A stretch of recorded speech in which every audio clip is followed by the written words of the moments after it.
மனம் அமைதியாகவும் சந்தோஷமாகவும் இருக்க வேண்டும் என்னும் நபர்களுக்கு காலை 4:30 மணிக்கு எழுந்திரித்து காலை கடன்களை முடித்துவிட்டு 5 நிமிடமோ அல்லது 10 நிமிடமோ தியானம் செய்யுங்கள்.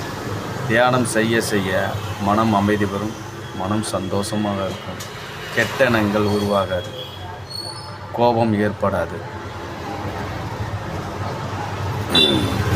மனம் தெளிவட உங்களுடைய எண்ண ஓட்டங்கள் சிறப்பாக இருக்கும்.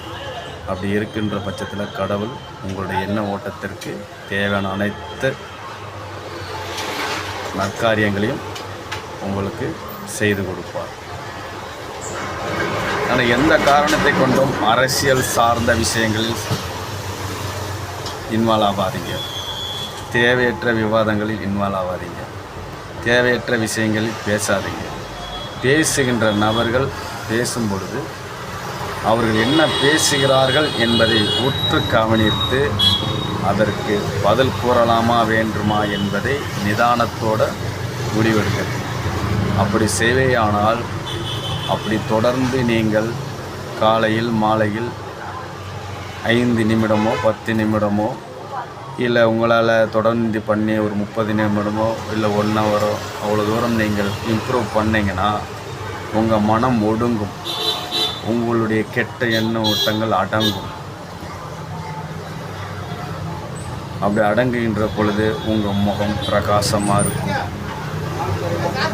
அப்படி பிரகாசமாக இருக்கின்ற பொழுது உங்கள் சிந்தனை ஓட்டங்கள் உங்கள் வாழ்வியல் சார்ந்ததாக மட்டும் இருக்கும், உங்கள் குடும்ப சார்ந்ததாக மட்டும் இருக்கும், ஆன்மீகம் சார்ந்ததாக மட்டும் இருக்கும். அப்படி இருக்கின்ற பொழுது உங்களுக்கு தெளிவான எண்ண ஓட்டத்தில் உங்கள் வாழ்க்கை சிறப்பாக இருக்கும்.